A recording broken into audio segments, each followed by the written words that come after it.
Now, we jump to the next scene. The scene will be the Echo platform. Okay? The Echo platform is a night place. So, the cards match in the night. They have the moons. There are black cards with the moons. In a regular deck will be the spades. Okay? Are the match. So it's night. You'll be visiting the Echo platform at night. There's this wind that's blowing through the lake. There's this cold, this moist, and the lake is still mysterious as ever. A lake is nearby, but at the same time, it's distant and deep. You see the water, and even in these dark waters, there's this moon out. You see the refraction on the lake's surface. You see the reflection, and there's this darkness surrounding this dark platform. Hence the reflection.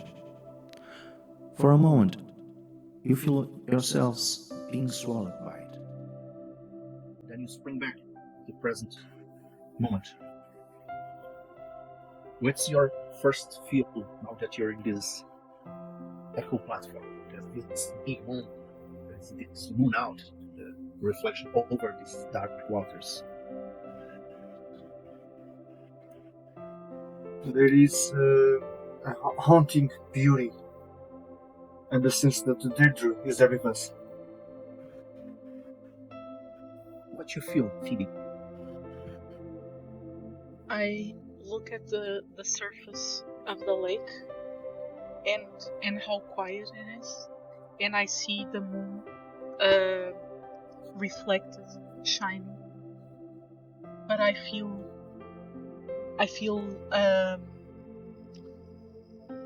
very small, and I can't help but remember the way that Deirdre's eyes used to shine when she was looking at the moonlight. And I'm thinking she's never gonna see this again. And despite everything, I feel sad. I feel like there's this emptiness that is almost like the night. Thank you, Phoebe. It's tearing my heart out. It's beautiful. Thank you. Okay. So, now Zack is the protagonist.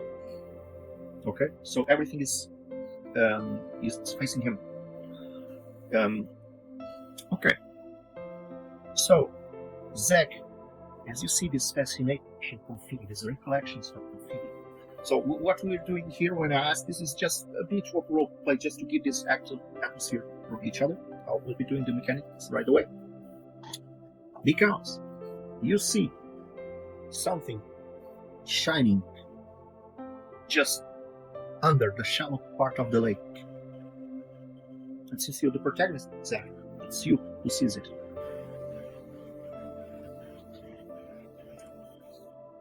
I hold Phoebe's hand for a moment, and as I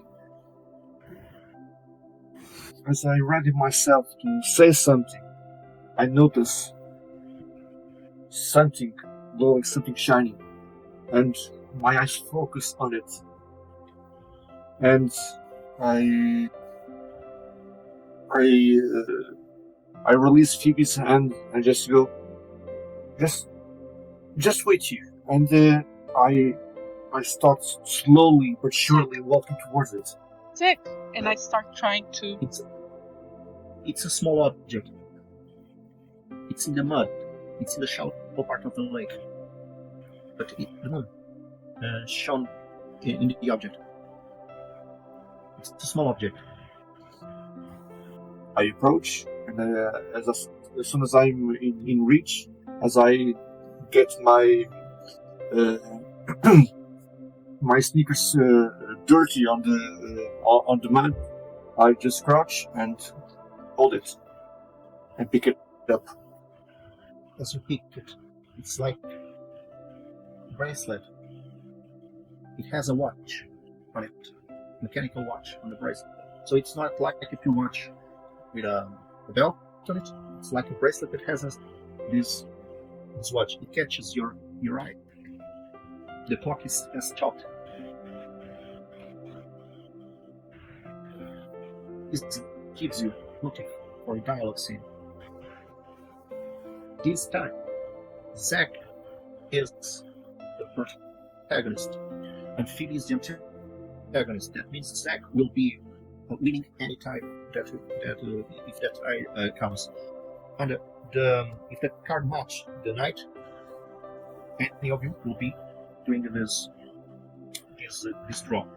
Okay. Okay. So let's start. Zack, you play first, and of course, as the previous scene, you're playing this card from your hand, or you your hand. I only have one option, and plus Oracle. You might play both from the Oracle if you want. If you think this is not a good option, then maybe it isn't. You might play both from the Oracle. Yeah, okay. Yeah, I'm feeling lucky. Okay. Feeling lucky, punk. So, The knight is not with us. great cards, but if this card was from your hand, this one, if it was from your hand, you'd be drawing a new card. So they're not great cards that you got, but at least you're not spending the card in your hand. You might be saving for later, even to gain a condition or whatever.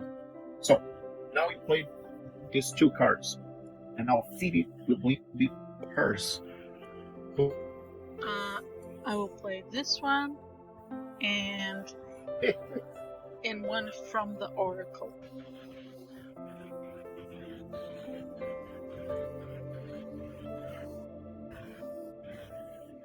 Let me draw.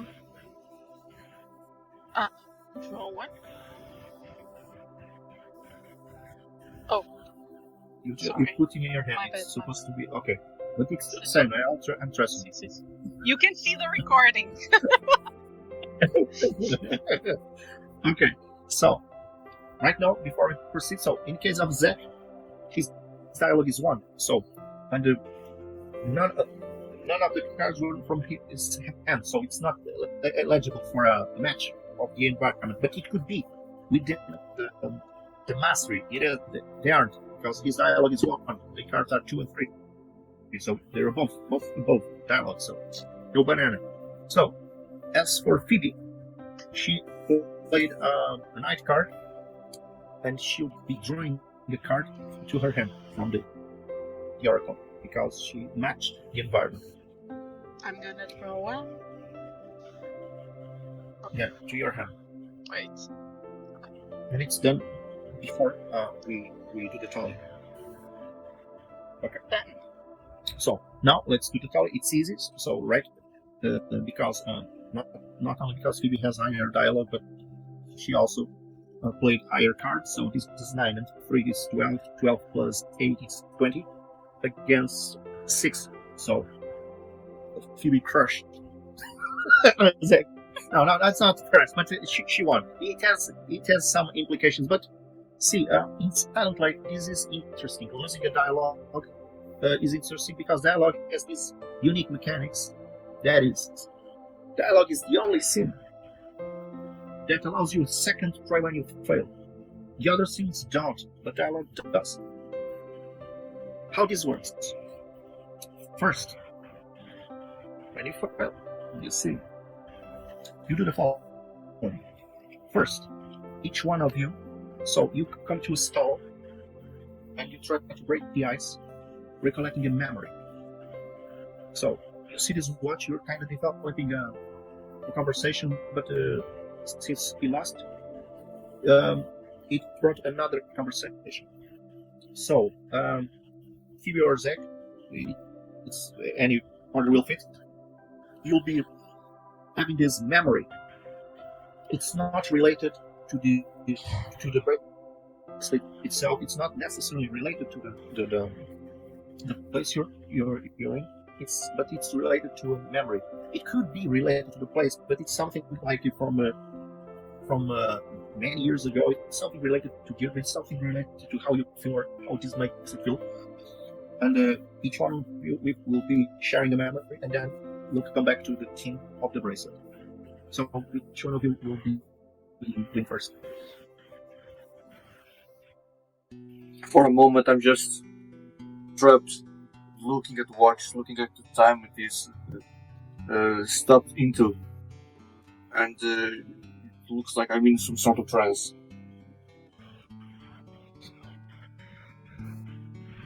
So, but what memory do you share with you? Because you share memory. That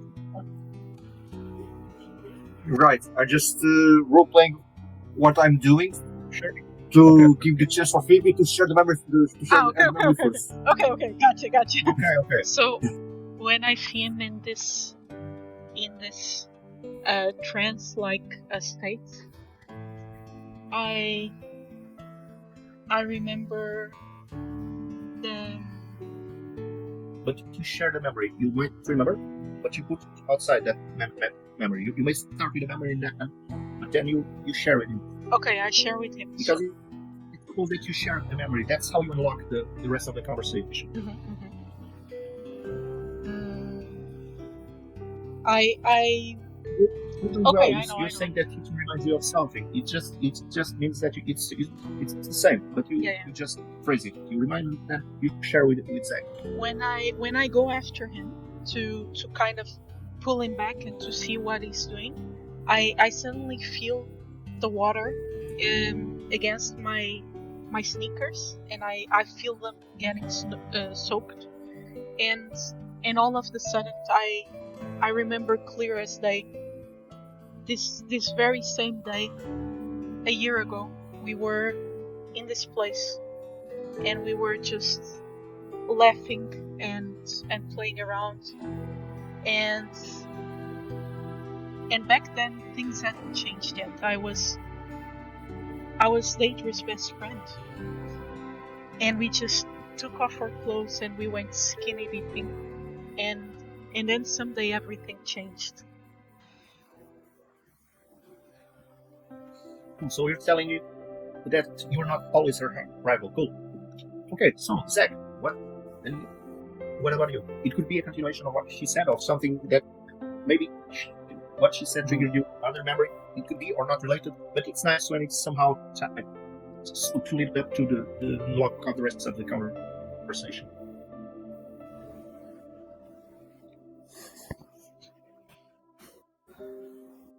I shake off the trance as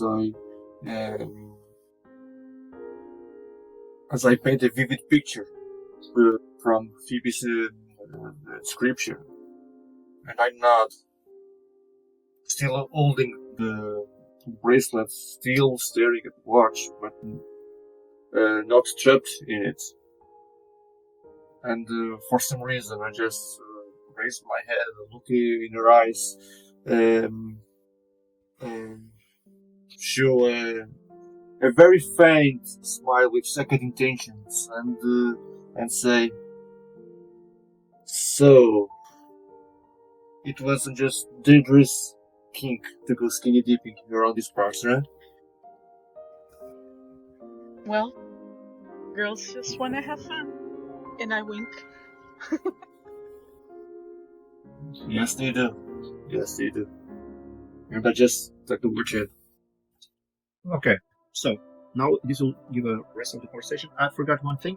Since you're the protagonist and you're talking with someone who likes you, she'll be offering you one of her stuff. Maybe, to try to console you or something. I know. So you choose one of your stuff, and you just hand him. Because I feel like this is the moment where I take something out of my pocket, and I just hand him this, and I say, "Okay, Zack. in the sake of good old times, let's share one." I hold the jacket and just say, "Cheers." Okay, when you use the stuff, you may use just like as color, something to use. What matters is when you use it mechanically, it benefits the character healing one of the conditions. But don't let it stop from using it just to give some color to the narrative. If you feel like, no, he smokes the jack, but doesn't spend on that, maybe he has some others. But she's giving you the jack. So this actually should have happened before you drawing the cards, but that's okay. It doesn't break the scene or anything. So now that you share the memories, let's just remember your memories were they fall within two kinds of memories. There are like memories more nostalgic, romantic, and there is more memories more sad, resentful. So for your memories,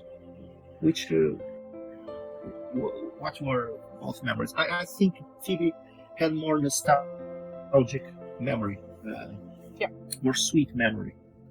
And what about you, Zack? It didn't seem a memory to me. It seemed more a remark, not kind of a memory. But if you want to develop it now, Well, it was implicit that me and Deirdre would also often come here to skinny dipping and a little more. okay. What makes you feel? Does it feel like sad, or it's heartwarming when you remember about it? Heartwarming and emphasis on warming. Okay. So this is a warming memory for both. We'll be remembering this later at the end of the scene because it will influence the rewards at the end of the scene, the kind of memory you share. So it's different when you don't share a memory in the dialogue. Dialogues are actually more interesting when you fail the first time because they allow you to share memories and they have a mechanical impact. But when you're good at the dialogues, you don't have this because you were too good. You got what you want. Okay. But now you pay a consequence for trying again. And this consequence, because you didn't get what you want in this conversation, but you're trying again, and to muster the courage to engage again in the dialogue, you choose one consequence. You lose one stuff, or you gain one melancholic order. One melancholic order is your frustration building up if you want, or you may justify with another line of thought. The stuff could be maybe you consume the stuff, but it doesn't bring you any joy. It's not the same as using the stuff to heal you of something. No, it's losing. In a mechanical perspective, you just lose the stuff. In narrative terms, it doesn't bring you more comfort. You just use it and it doesn't do anything. It doesn't heal you of nothing. So which one will be? Will be Melancholic order. Melancholic order. That's the way, man. So that's what the game is all about. So. Let's go. See, you're being smart because having 0 or 4 is almost the same in this game, since it won't impact you. But being the 4 means that you're very close to have 5. And having 5 is a whole different matter. Okay. Now you may try again. Okay? So, since you're trying again, you may escalate the scene. So you may try again dialogue, or plan B, that is sex, because she's your lover. But, and you may suggest it, but for the sake of course, of player agency and people feeling okay doing the games, the other player has always the right to veto. That doesn't mean they stop being lovers. No, they still are. It just means that they're not in the mood for it. That's just that. Or you just try another dialogue. What would be? Well, as I hold the jug in the corner of my mouth, the smoke coming out, the memory still present, the image of Deirdre in the lake, projecting the image of Phoebe, also with her, sort of imagining how those skinny dipping sessions were. I just look at Phoebe, come a bit closer, place my hands around her waist, and just removing the jack. So, since we are already here and sort of in the mood, what do you say?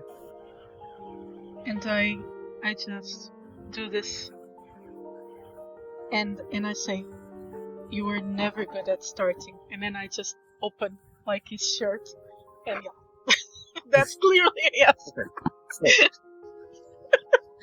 Okay, so you formalize this escalation from dialogue to sex. Yes. Okay, don't forget. Okay. So you. I was saying that you sacrificed the stuff, but you didn't. You have to opt for the melancholic horror. So you escalate to sex. So see what we did here. So you role play the escalation. She was okay with that. So we'll be doing this sex spread. Now, sex is a whole different matter because it's the only move where you see the cards of each other. That represents that you're taking away your clothes and become vulnerable. And in fact, sex, the optimal result will be tying. It's very difficult to tie, but when you do, it's like it will be the equivalent of a critical hit in other games. That's the only scene where the tie is very good.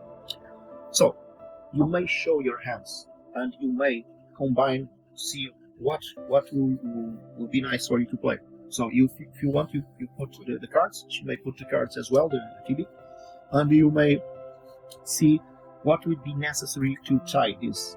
And so you try to strategize this. She has 6, you have 3. You have a card that is 4 plus 3, so it's 7. So you'll be drawing from the Oracle. And you may draw. Oh, you did, right? So yes, sex is the only thing that you may do this. You may arrange as one because it's still very difficult. So 3, so it is a 9. So if he gets like a combination of 9, so you'll be picking one of these 2 cards, or if you don't want to use any of these cards, you may draw from the Oracle. Who knows? You get a low card enough to be. Okay, so you pick because this one to your hand. Yes, you have to draw. So the next, if you don't draw, it's preferable the protagonist to win. But okay. If he doesn't, well. The hard part is that I am 6 and 5 is the smallest. No, but you may pick these 2 cards to your hand, and you draw, for instance, 2 cards from the. Okay. If you want. Yeah, 2 maybe. cards to try to, who knows, get lower cards to match, or of course you might, just no, that's to a good play one. like the 5 to get the. So I'll try to draw 2. Okay, so who knows? Maybe, maybe so 7. You are too good for you outperform him Now the 3 comes. by a mile. Wait, what if I Okay, well, at least we had fun.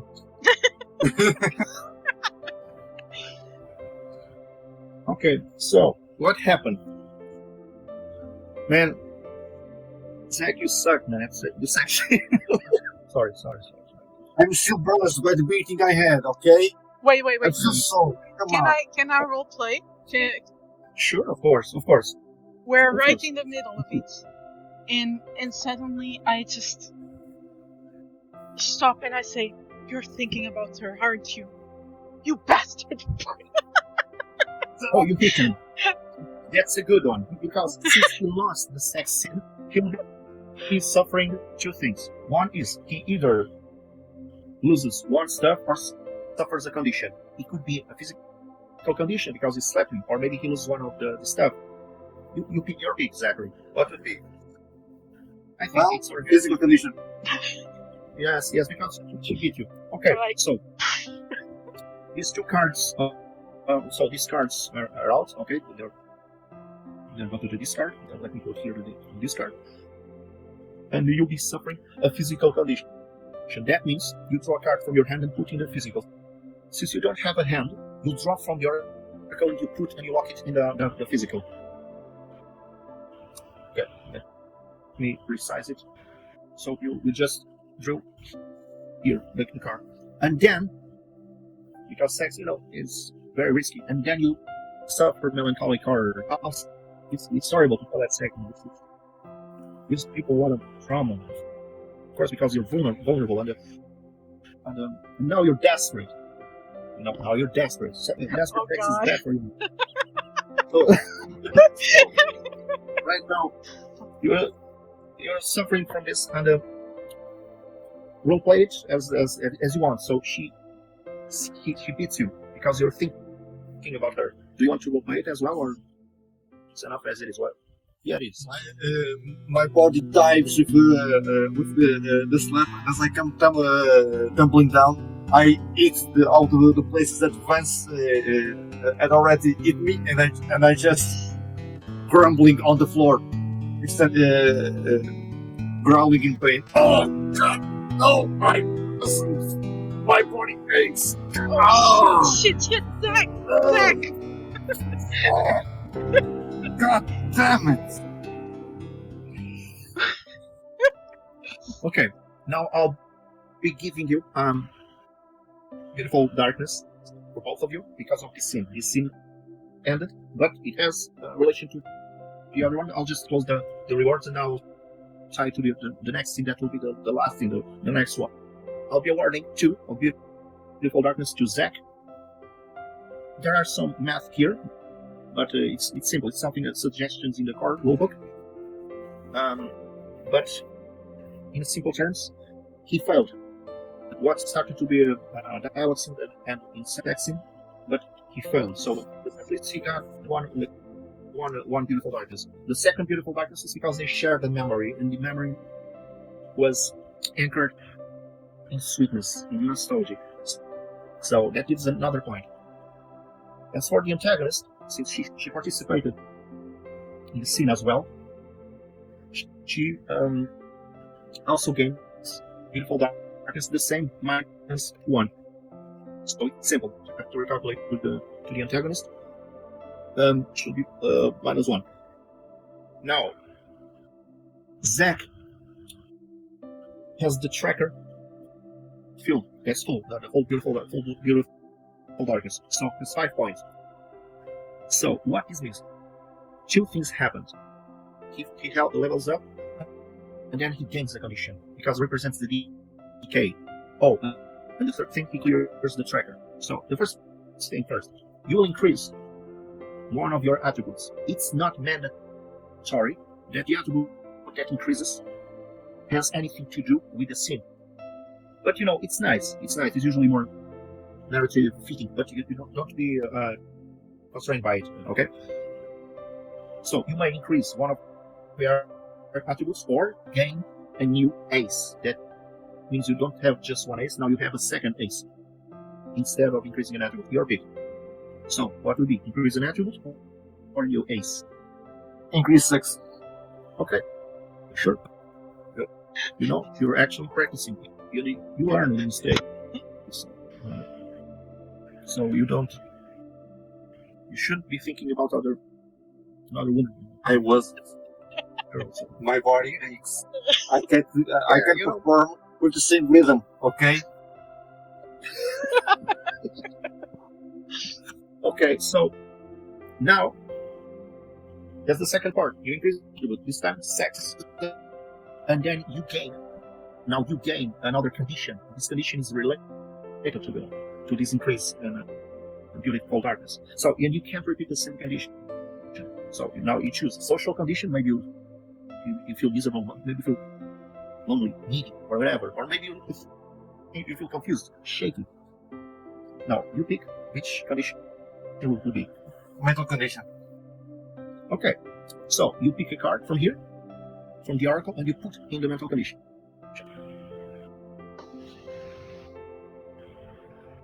Okay, I'll be clearing the tracker. Okay, so I cleared the tracker, so it's 0. If there was like a 6 point, we'd be clearing the excess, we'd be putting again from the left. Okay, but in this case it was exactly 5, so we cleared. Now it's 0. So you want to roleplay why you feel like this? She beat you, then this increase in sex, and then this the way you feel. I'm just on the ground with Phoebe. picking me up and touching on all the wrong places, and my mind is in the fuss. I'm thinking about now. I'm thinking about Deirdre. I'm thinking about this place, the things that happened here, what is happening right now, the beating I got last night, and there is a mix of feelings of emotions, and both my mind is not present, and the only thing that keeps me in the moment is Phoebe and the pain in my body. Okay. Don't forget that you have stuff. I know. You may use stuff to heal. It can be even reactively. Of course, you may save for later if you want. Here's Jack. I retrieved the card. And So you smoked the Jack to heal your mental condition, right? yeah. Okay. How does it make you feel? So after what transpired, I just go pick up my clothes, get dressed. Now I have a torn shirt over me. I put my hands in my pockets, searching for the Jack. It's a bit crumbled up, but it's functional. I just light it up, take a very deep and long breath, and just exhale, looking at the horizon and the reflection of the moon on the lake, and my mind just drifts. Okay. So, you lost this dialogue scene. Okay.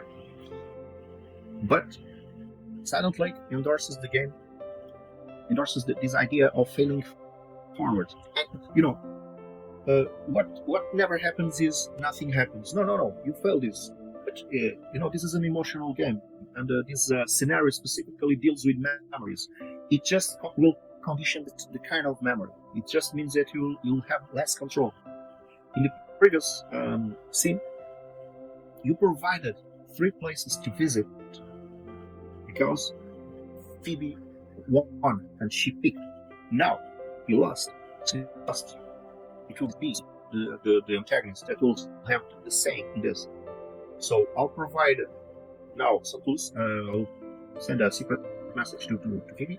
So she'll be picking. Okay? Because there's these clues in this bracelet, and she's the one who spotted, and she'll be picking. Now let me send it. Oh, okay. Bam! Now you have. Now you have like 2 leads. You pick one, and you share your thoughts with Zack. I'm really envy of you because I wish I'd be playing this and have this dilemma of choosing which one is the best line of thought. Damn. Yeah. Because this is good. This has replay value, So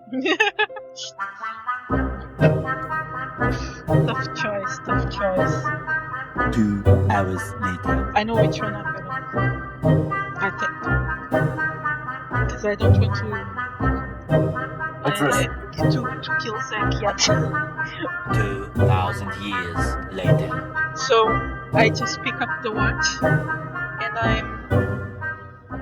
and I start looking at the back, and I can clearly tell that there's something scratched there, and it seems like a K, and I'm pretty sure that it's from our teacher, Kylie.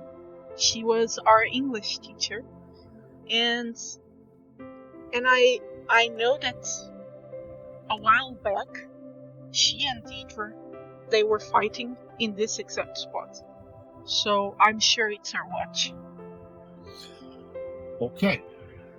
So because Zack lost this scene, Phoebe has the only lead. You clearly remember they've been here. You know they fought. You clearly remember that it was something about. What was about? Phoebe, do you remember what is about? They were arguing because you overheard that. It was something about something that Deirdre did, and our teacher wasn't happy. I never understood what she was talking about exactly, but they were I swear they were almost going at it. I thought they were gonna start hitting each other, but then the teacher just went away, and I think it was something to do with something that happened at the school. You remember there was something about trust. You ever heard that word in their argument? And when Kylie went away, Deirdre was crying with a watch in her hands. And she screamed at the top of her lungs, "I hate this place." And she drew the bracelet to the water. Now you never quite got that it was this bracelet, but you remember she was playing something on the water, and now you can swear it is this bracelet. It has to be. It has a K in it, and it was not long ago. It was actually the shallow part of the water, so it's recent. It's not an old bracelet of any sort. So this means that your only lead now is Kylie's place. That you happen to know where it is.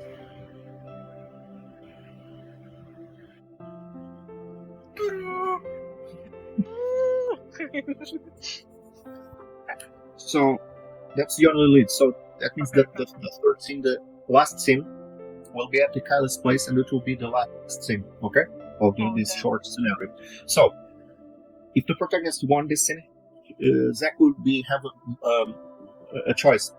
He didn't, but it doesn't mean the story ends. No, it will proceed. It's just he doesn't have the same degree of choices, but you will have another scene as well. Okay, this is three things: the first in the diner, the second here in the Echo platform, and the third will be at the Kylie's place, because that's the only lead you have now to proceed.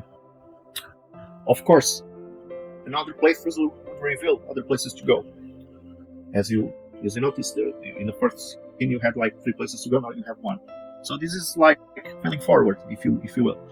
Now, just to remind what happened in the scene, you went to this Echo platform.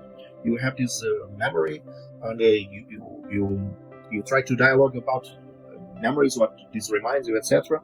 So Zack failed. You shared memories, and then it escalated to sex, because you both warmed up the memories of being, swimming naked. Each one of you had the same memory with Deirdre, and that. So you got aroused by thoughts, and you escalate the scene into sex, but it failed. So since the Zack is the protagonist, this is in his perspective. So it's bad for him to fail. Not quite as bad for you. So it's on him. Even so, you still have a lead to go. There's always a lead. Something happens in Silent Lake. The world doesn't stop to let you grieve. That is, the world keeps going, indifferent to your pain. That's what melancholic horror is all about. Sometimes pain is not to be conquered. It's not to be vanquished. It's to keep going.